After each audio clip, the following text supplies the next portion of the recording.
Defender la vida para nuestros hijos y nietos solo se puede financiar a cabalidad desde lo público, desde lo de todos y todas. Liberar lo público para salvar la vida. Quizás a muchos no les guste, pero que resuene de nuevo el eco de lo público, del Estado, de la humanidad, del multilateralismo. Es decir, que resuene la palabra cambio, porque para salvar la vida es fundamental. Salvar la vida requiere una época de cambio y es urgente. Cambio y vida hoy son sinónimos. Hoy las juventudes de todos los colores, para poder vivir, deben levantar las banderas del cambio, de la transformación, de una nueva humanidad. Es la democracia, no los autoritarismos, que cada vez se parecen más a los nazis. Es la democracia mundial, es el planificar, es la potencia de los estados, esta vez encarados no frente a la guerra, sino hacia los planes de la vida. Planificar la transición hacia la economía descarbonizada La economía descarbonizada será, no lo dudo, una economía más humana y justa. Por eso este presidente del país de la belleza les propone reformar el sistema financiero mundial, el FMI, la banca multilateral, acabar los bloqueos económicos y guiar los fondos del capital privado. Si se reduce la deuda de todos los países, pagándoles a los dueños de la deuda su acreencia con una emisión del FMI de derechos especiales de giro, habrá un descenso de la deuda pública mundial y un incremento real de los presupuestos y fondos públicos. Así podremos financiar el Plan Marshall por los objetivos del desarrollo sostenible, la justicia social y ambiental en el planeta, el plan para superar, mitigando y adaptando la crisis climática que es la crisis de la vida. Es revivir a Keynes globalmente después de su olvido. El viejo sabio ya lo decía, y a otros sabios anteriores a él, igualmente olvidados, que lo habían expresado en la profundidad de las ideas. Qué bonito horizonte en medio de la tempestad y las oscuridades del hoy. Horizonte que sabe a esperanza. El objetivo de la vida y de la justicia se alcanza por los caminos de la democracia global y de la revalorización de lo público, de lo común. Se alcanza por el camino de lo de todos y de todas. Quiero que mis nietos, que hoy son bebés, Luna, Victoria y Luca, y mi hija menor Antonella, puedan vivir alejados del apocalipsis y de los tiempos de la extinción. Quiero que vivan en los tiempos en donde el ser humano supo dejar de matarse en el planeta y logró, entendiéndose en su propia diversidad de las culturas, cumplir su misión, expandir el virus de la vida por las estrellas del universo. Gracias, muy amable. Thank you very much.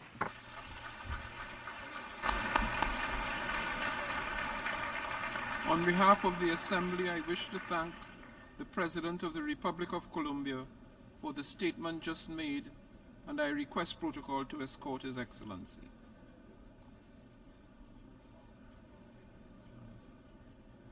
The Assembly will hear an address by His Majesty King Abdullah II ibn al-Hussein II, King of the Hashemite Kingdom of Jordan. I request protocol to escort His Majesty.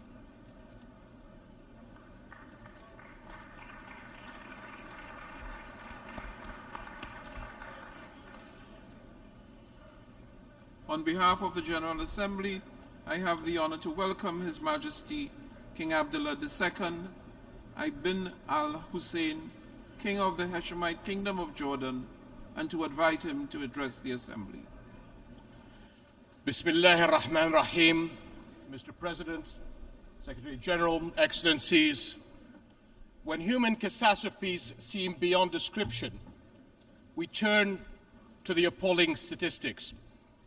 This year, around the world, more than 345 million people face food insecurity, daily hunger, or starvation. Among the most vulnerable are 108 million refugees, people who have been forcibly displaced from their homes and ways of life. And 40% of these refugees are children, the most defenseless of all. Yet these numbers cannot really convey the tragedy or the failure. Refugees are our brothers, our sisters.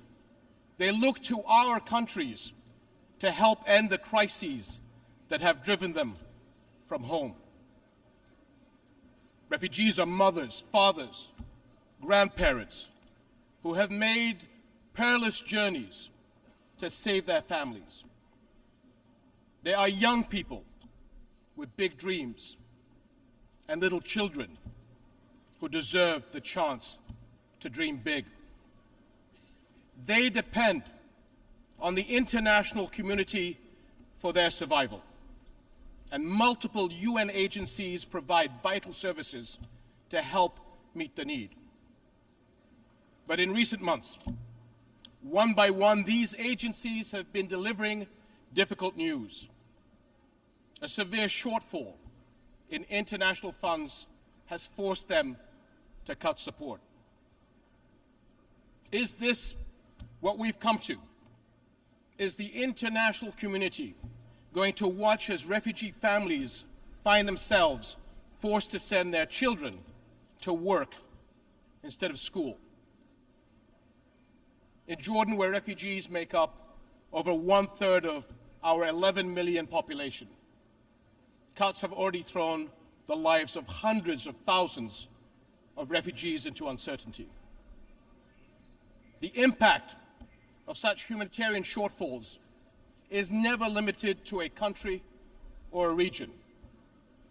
Fear and want bring on sharp increases in the number of refugees fleeing to Europe and beyond, on journeys that too often end in tragedy. My friends, Jordanians are serious about our duty to those in need. We have done everything we can to secure a dignified life for refugees. Nearly half of the almost 1.4 million Syrians we host are under 18 years of age. For many of them, Jordan is the only place they have ever known. Over 230,000 Syrian children have been born in Jordan since 2011. We are sharing precious resources to help them meet basic needs: food, energy, and especially water. We are among the water-poorest countries in the world, even as our water supplies face extraordinary demand. And we face these pressures just when another crisis has hit our region: climate change, with its destructive heat waves, drought, and flooding. And to meet the refugee burden, we have been carefully managing to combine our limited resources with essential support from the international community. Because the responsibility to act falls on everybody's shoulders. Because the world cannot afford to walk away and leave a lost generation behind. But today, Jordan's capacity to deliver necessary services to refugees has surpassed our limits. Syrian refugees' future is in their country, not in host countries. But until they are able to return, we must all do right by them. And the fact is, refugees are far from returning. On the contrary, more Syrians are likely to leave their country as the crisis persists. and Jordan will not have the ability nor the resources to host and care for more. We must find a political solution consistent with UN Security Council Resolution 2254, the step-for-step approach that offers a path forward, proposed by Jordan as the basis for engagement with the Syrian government and coordinated with the UN. This approach sets a roadmap to incrementally resolve the crisis and deal with all its consequences. Until then, we will protect our country against any future threats the crisis could pose to our national security. My friends, Jordan's case is a microcosm of our entire region. For all our people's immense potential, repeated crises have held back the promise of greater development and prosperity. Our region is a focal point where some of the most urgent global challenges are converging. How will our world respond? Will we come together in global solidarity to get to the root of the problem, the conflicts and the crises that destroy life and hope? Will we work as one to rebuild the lost trust in international action and help those in want? My friends, our region will continue to suffer until the world helps lift the shadow of the Palestinian-Israeli conflict, the central issue in the Middle East. No architecture for regional security and development can stand over the burning ashes of this conflict. But 7.5 decades on, it still smolders. Where are we going? Without clarity on where Palestinians' future lies, it will be impossible to converge on a political solution to this conflict.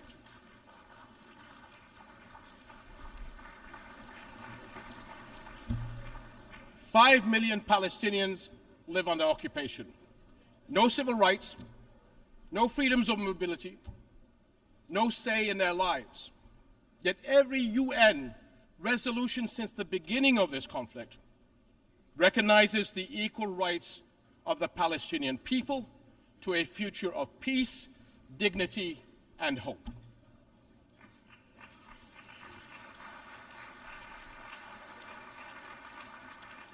This is the heart of the two-state solution, the only path to a comprehensive, lasting peace. We can see the Israeli people actively defending and engaging in the expression of their national identity.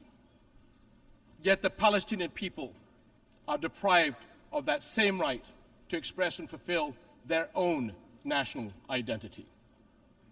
The basic requirement for that right is the establishment of their own independent and viable state on the June 4th, 1967 lines, with East Jerusalem as its capital, living alongside Israel in peace, security, and prosperity.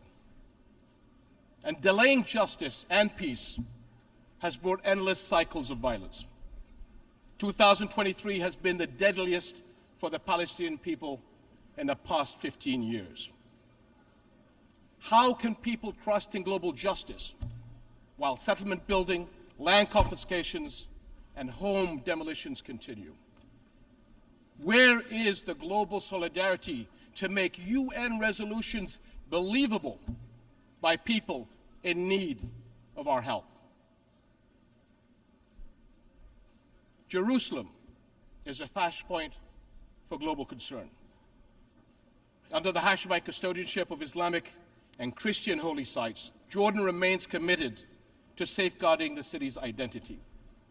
But preserving Jerusalem as the city of faith and peace for Islam, Christianity, and Judaism is a responsibility that we all share. And we must not abandon Palestinian refugees to the forces of despair. Sustainable funding is urgently needed by UNRWA, the UN agency that provides vital relief, education, and health services to millions of Palestinian refugees. And this is essential to protect families, keep communities stable, and prepare young people for productive lives. We must protect young Palestinians from extremists who prey on their frustrations and hopelessness by making sure they continue to learn at the schools under the blue flag of the United Nations, as the alternative will be the black flags of terror, hate, and extremism. My friends, we come together here as partners to deal with our challenges and shape a better future. We speak here for our people. We speak for families and the younger generations. We speak for victims of conflict, displacement, hunger, climate challenge, disasters, and more. They are not mere statistics. They are our fellow human beings sharing our world. Only by restoring trust, only by acting in solidarity, will we create the future all our peoples desire and deserve. We cannot allow for a lost generation on our watch. Thank you.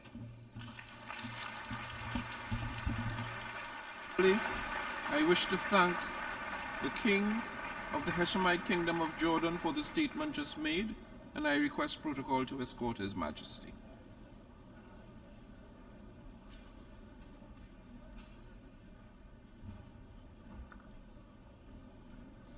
The Assembly will hear an address by His Excellency Andrzej Duda, President of the Republic of Poland. I request protocol to escort His Excellency. Good morning, Your Excellency. Morning, Excellency. How are you?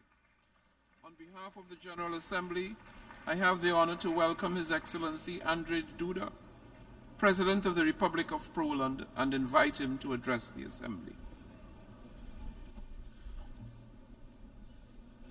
Distinguished Mr. President, Mr. Secretary General, Excellencies, honorable delegates, I wish to congratulate His Excellency Mr. Denis Francis on his election to the honorable function of the President of the 78th United Nations General Assembly. I wish to express Poland's full support for his mission and wish him every success in its fulfillment. At the same time, my thanks go out to His Excellency Csaba Kőrösi in recognition of his active engagement while presiding over the work of the 77th session of the General Assembly. Mr. President, ladies and gentlemen, 193 countries from every continent have gathered in New York at UN headquarters to discuss the most important threats and challenges facing the world today. The United Nations General Assembly is an extremely important event. It is the only place and the only opportunity to debate in our midst the crucial problems that affect us all. We are here because of the courageous and forward-looking decisions made by the leaders of the Western world during the darkest days of the Second World War. At that time, they pondered over how to avoid similar tragedies in the future.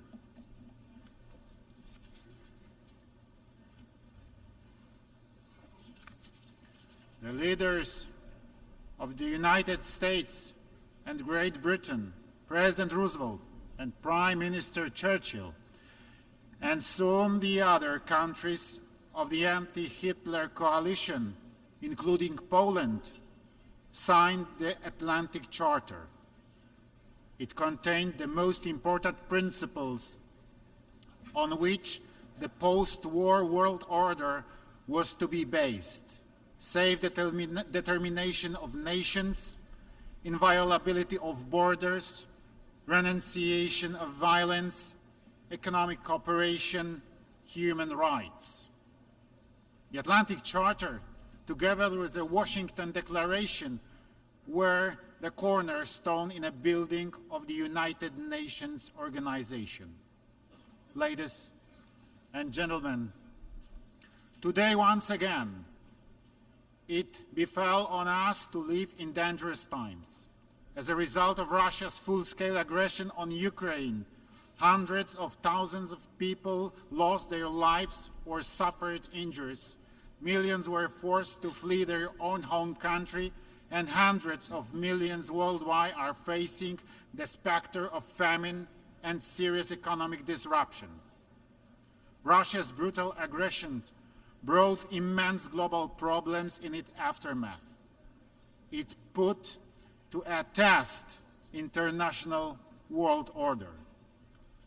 Costs of those barbarian actions, humanitarian, material, and environmental, are incalculable and still growing. For long, world peace has never been as threatened as it is today. We, Poles, know fully well that peace is not to be taken for granted. September in the history of my home country is a special month. On 1st September 1939, Nazi Germany invaded my homeland, Poland. The Second World War broke out. On 17th September 1939, we received a blow from another direction. The Soviet Union also made an onslaught on Poland. In the wake of the alliance between Hitler and Stalin, Nazi Germany and Soviet Russia, Poland lost its independence, was wiped out from the map of the world, and subjected to extremely brutal occupation. This is precisely why we understand the tragedy of Ukraine better than any other country in the world, and the tragedy of other countries experiencing the pandemonium of war. In the Second World War, 6 million of our citizens perished, including 3 million Polish Jews, and Warsaw, the capital of Poland, was razed to the ground. And yet our history stands as a testament that even crimes and persecution are not able to suppress the true spirit of freedom, that freedom will finally prevail. Enslavement, imperialism, and neocolonialism are a denial of freedom as much as insane dreams of dominating the others. When unleashing the war in Ukraine, Vladimir Putin wanted to restore the Russian Empire, to divide the world, and to make Europe systematically dependent on his raw materials. He has not succeeded. It is my firm belief that he will no longer succeed. Ladies and gentlemen, today the world needs courageous and visionary leaders. The late President of Poland, Lech Kaczyński, with whom I had the honor to cooperate, was such a leader. The leader who a dozen of years ago was trying to shake the conscience, to appeal to politicians, to warn of imperial policy of Vladimir Putin's Russia. Let me recall at this point his seminal words said in Tbilisi at the height of Russian aggression on Georgia in 2008. For the first time in a long time, Russians have shown the face we have known for hundreds of years. They believe that the nations around them should be subjected to them. We say no. Russia believes that the old days of the empire that collapsed less than 20 years ago are coming back. that domination will again be feature of our region? Well, it will not. Those days are over, once and for all.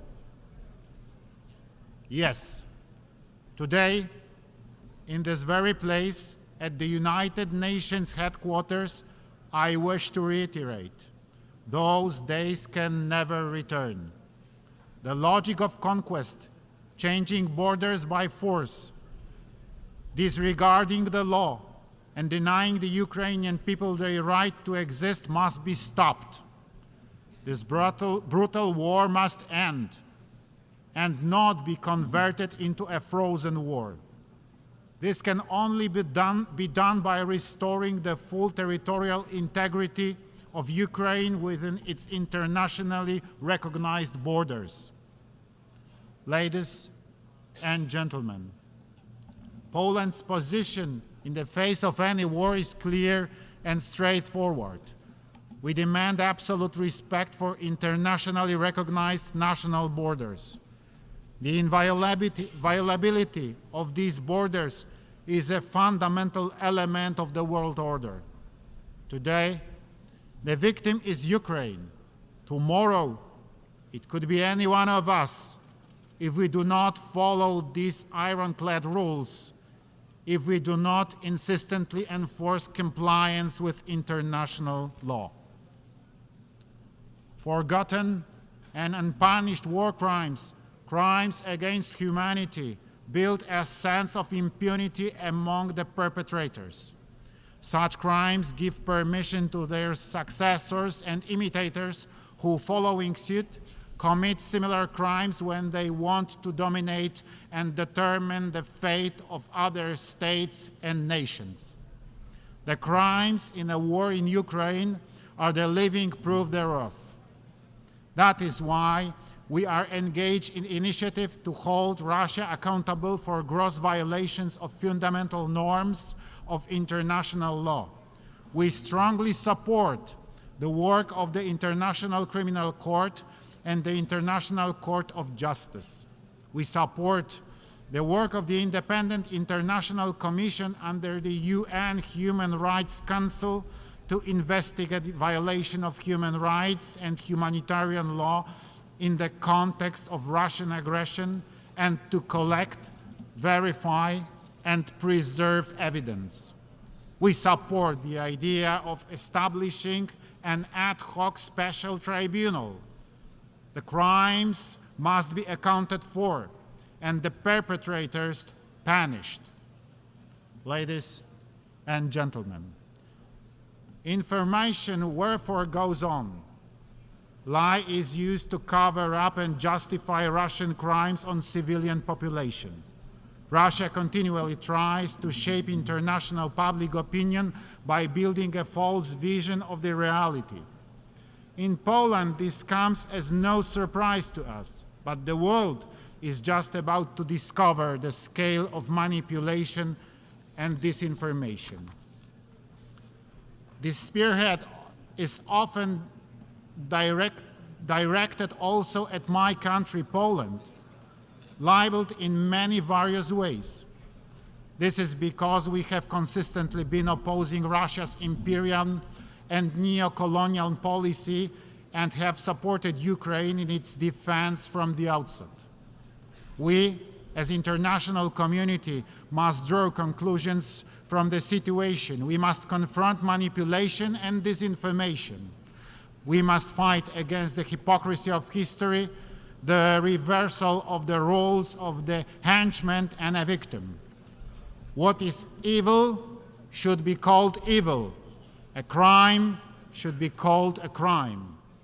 Ladies and gentlemen, these days, many states are blamed for prolonging the war as they supply necessary weapons to Ukraine in its defense war. This is a completely false logic, as if putting the blame on a neighbor who comes to aid to the people next door defending their own home against mugger. If someone attacks your household, you have the right to defend it and the neighbors should not to stay indifferent. Ukraine would not be able to resist the aggression and effectively stand for its independence if it were not for the assistance of other countries, and primarily on the biggest scale, the United States of America. It is the United States that has been playing a pivotal role in assuring security in Europe for more than a century. I'm saying so as a president of the European country which was plagued by war experience on so many occasions.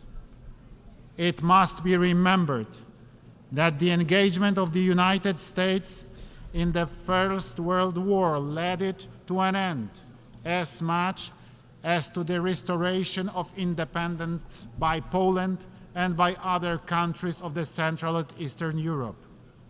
The United States played a pivotal role in defeating Nazi Germany.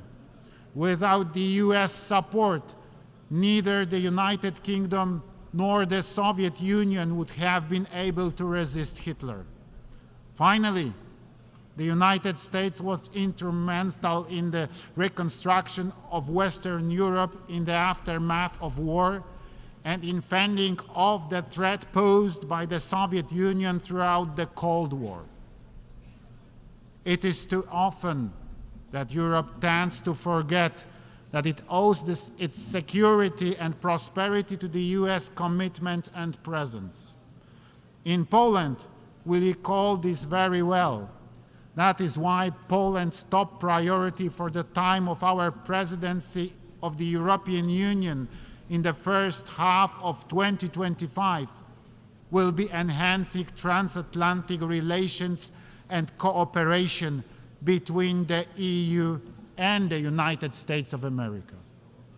Ladies and gentlemen, Poland has never had colonies, the fact of which we are proud. We emphasize it on all occasions. Instead, my home country was many times brutally attacked, destroyed, and used by the neighbors with their imperial ambitions. For 123 years, Poland disappeared from the maps of the world. That is why we understand very well the countries that suffered colonialism and the challenges they need to confront. Wherever the international community is in need, Poland is always ready to respond to the call and without any hesitation. We provide assistance in many corners of the world.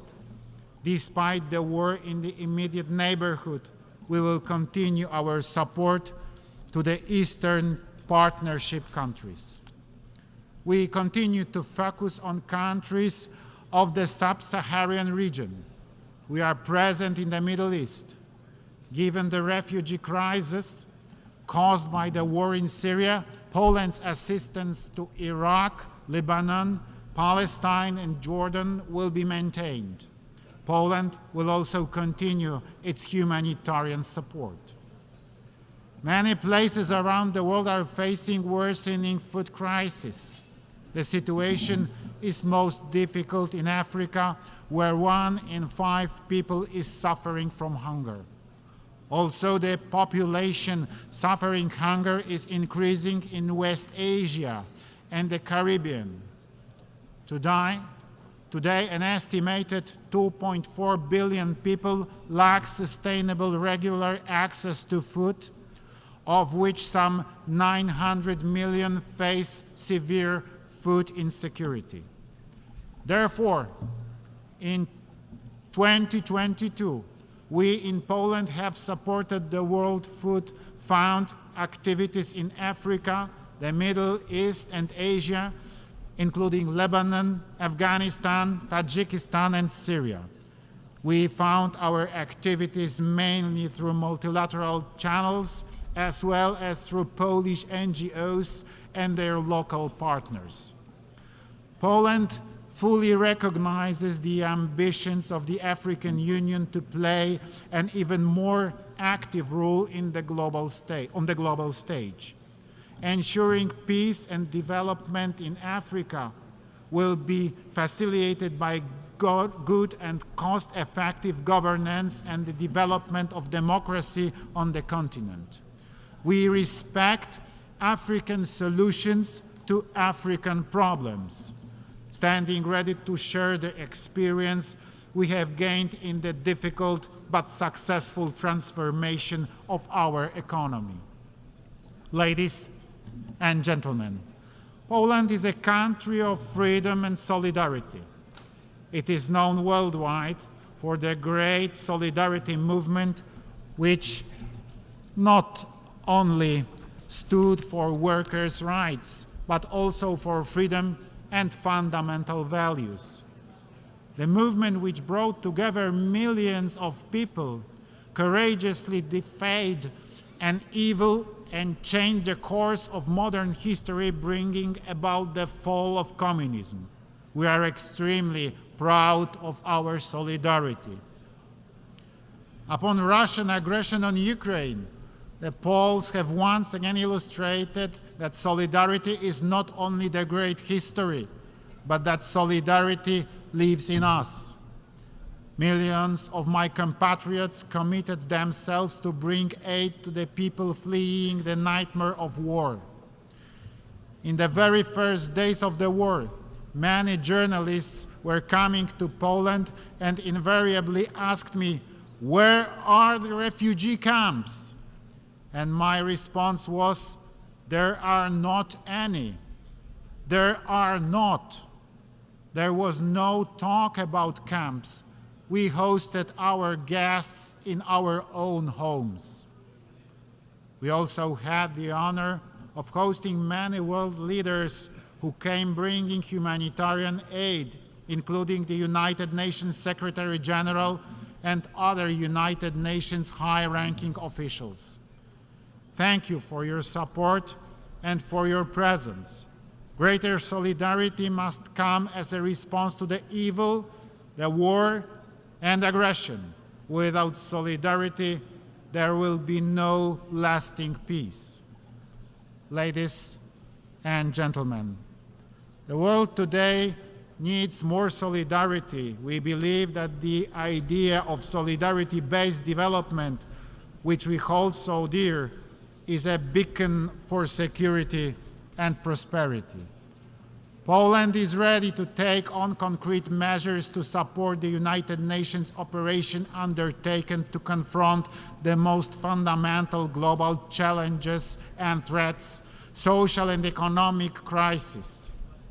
We wish to support the idea of just transition of economic and social changes that will not lose sight of the human dimension so that nobody is left behind. We believe that our experience as a leader of Central Europe, the fifth economy in European Union, and the largest state in a Three Seas initiative can prove valuable, and many countries which varying degrees of economic and social development. We are ready to share with our partners from around the world not only our experience in the process of economic transformation, but also specific technologies that many Polish companies have available. Poland is proud to have been elected as a member of the United Nations Economic and Social Council for the 2024-2026 term.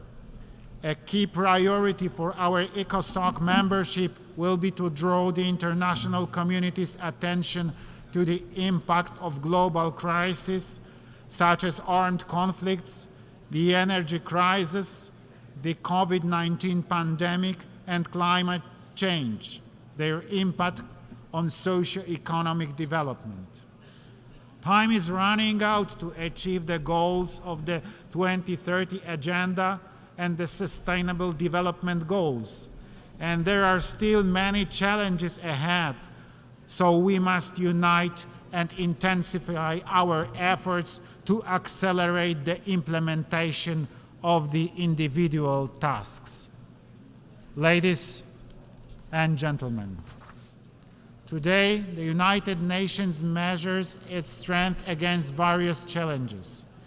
The decision-making impasse in Security Council, the situation in which Russia, one of the permanent members of the Council, is deliberately violating the UN Charter. The lengthy debates are considered a symptom of the weakness of both the organization and its constituent states. There are some people who ask questions about whether the UN is needed at all. Does it fit the times? On behalf of Poland, a neighbor of attacked Ukraine, a country that has taken in millions of refugees, I emphatically answer, yes, the United Nations is very much needed. No better system for international cooperation has been invented. The United Nations best justifies its experience not here in the New York or Geneva, but by bringing aid and assistance to those most in need, children, victims of war, the persecuted and the hungry, every day, all over the world. In 2025, the UN will celebrate 80th years of its existence. We remember why it was founded. Today, in these dangerous times, we need a return to the thinking and actions of the founding fathers of the United Nations.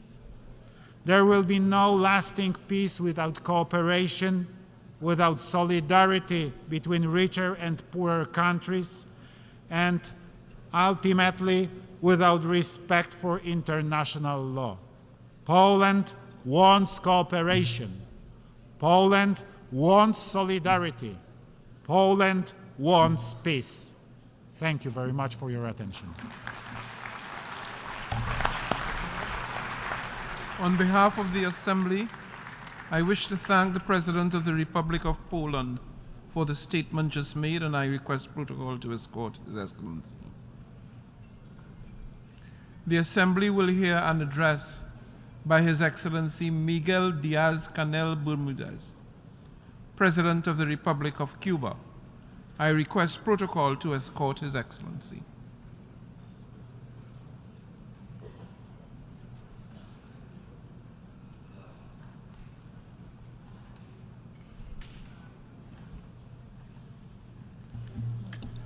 On behalf of the General Assembly, I have the honor to welcome His Excellency Miguel Diaz-Canel.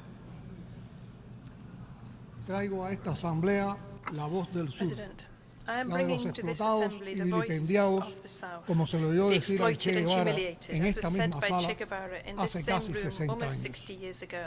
Pueblos diversos con We are a problemas diverse comunes. group of nations Lo sharing the acabamos de same confirmar problems. en La We Habana, have just confirmed that que se in honró Havana, en acoger la which was cumbre honored to de host the líderes y summit of otros altos leaders and other representantes high del Grupo de los representatives of the 77 y G77 China, and China, la agrupación de which is naciones the más most representativa, representative, broad amplia y diversa and diverse que existe representation en la that esfera exists in the multilateral. multilateral arena.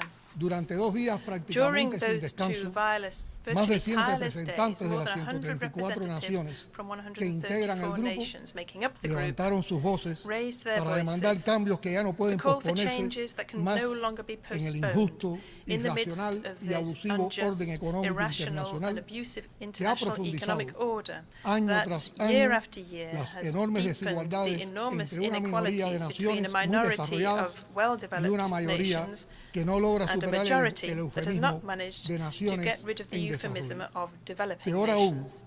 como Worse reconoció el still, secretario general de as was Naciones recognized Unidas by the United en Nations la Secretary cumbre de La General Habana, at the Havana el Summit, G77 the se fundó G77 hace was 6 founded décadas 6 para decades remediar ago siglos de to injusticia repair y abandono centuries of y en injustice el and convulso abandonment. mundo actual And in se ven today's enredados convulsive world, en una they are maraña de crisis entangled in a mundiales host of donde la world pobreza crises, va en aumento where poverty y is el on the hambre rise es cada vez and hunger mayor. is even greater. Nos unió la necesidad de We are cambiar united by the need lo to que no ha change, sido resuelto which has not y la been condición resolved, de víctimas and by the principales condition of being the de main la actual crisis victims of the current multidimensional global global, del multidimensional abusivo crisis, intercambio desigual, abusive de la unequal brecha exchange, científica tecnológica scientific and y de technological la gaps, degradación and del the medio degradation ambiente. of the environment. Pero también nos unen But